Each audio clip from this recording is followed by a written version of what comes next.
Chapter 3. The Carew Murder.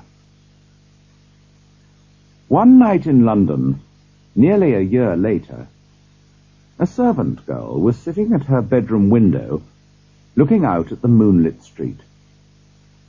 She saw a tall, handsome old man with white hair coming along the street, and a shorter, younger man walking towards him.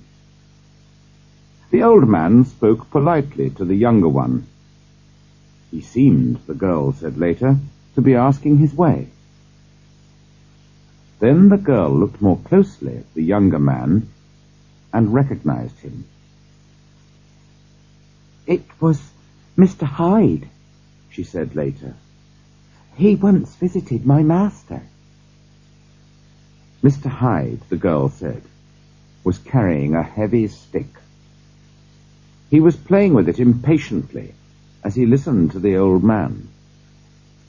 Then suddenly he seemed to explode with anger. "He was like a madman," the servant girl said. "He shook his stick at the old man, who stepped back in surprise. Then he hit the old man violently with the stick and knocked him to the ground. He beat the helpless body again and again. I could hear the bones breaking. It was so terrible that I began to feel ill.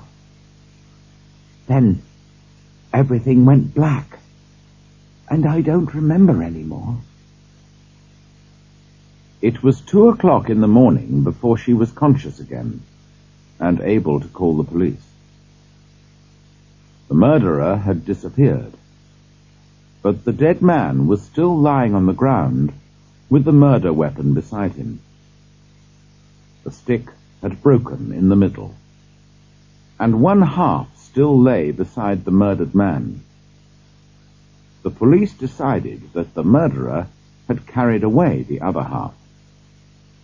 A gold watch and a purse were found in the dead man's pockets, but no cards or papers, except a letter addressed to Mr. Utterson. A policeman brought this letter to the lawyer the next morning. Together, they drove to the police station where the body had been taken. A police inspector showed him the body. "Yes, I recognize him," said Mr. Utterson heavily. "He is Sir Danvers Carew." "Thank you, sir," said the inspector. "And do you recognize this?" He showed Mr. Utterson the broken stick and told him the servant girl's story. Mr. Utterson knew the stick at once. "That's Henry Jekyll's stick," he said to himself. "I gave it to him long ago." "Is this Hyde a short, evil-looking man?" he asked. "That's how the servant girl described him, sir," agreed the inspector. "Come with me," said Mr. Utterson to the inspector. "I think I know where he lives." Mr. Utterson led him to the address on Mr. Hyde's visiting card. It was in a poor part of London, in a dirty street full of cheap bars and eating houses. This was the home of Henry Jekyll's favourite friend, the man who would inherit Jekyll's £250,000. An old servant opened the door. Under her silvery hair was a smooth face with a false smile and evil eyes.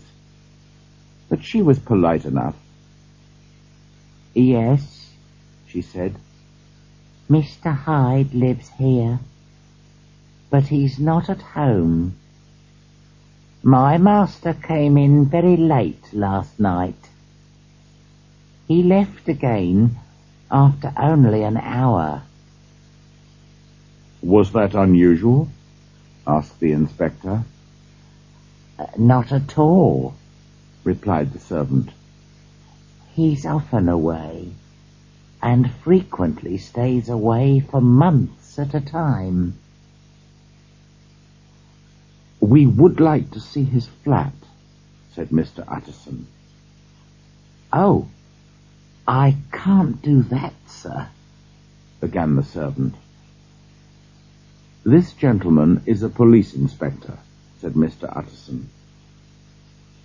Ah, said the servant, looking unnaturally pleased about it. Mr. Hyde's in trouble. What's he done?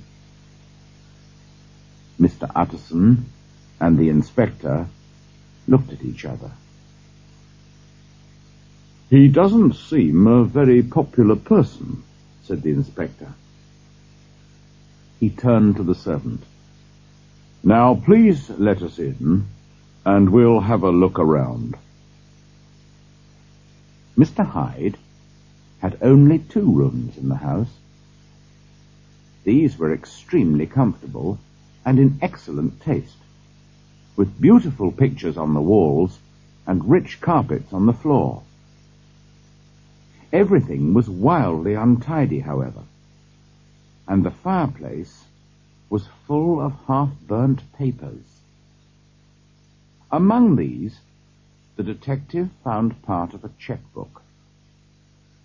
He also found the other half of the murder weapon.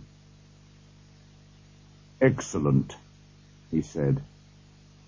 Now, let's visit the bank and see if they recognize this checkbook.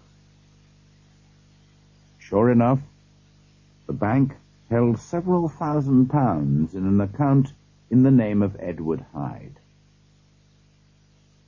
We've got him now, sir, said the inspector. We've got the murder weapon, and we've got his checkbook. Now we only need his description on the wanted notices. This was not so easy. There were no photographs of the wanted man, and no 2 people could agree about his appearance. They all agreed on one thing, however. An evil man, sir, the servant girl said. You could see it in his face.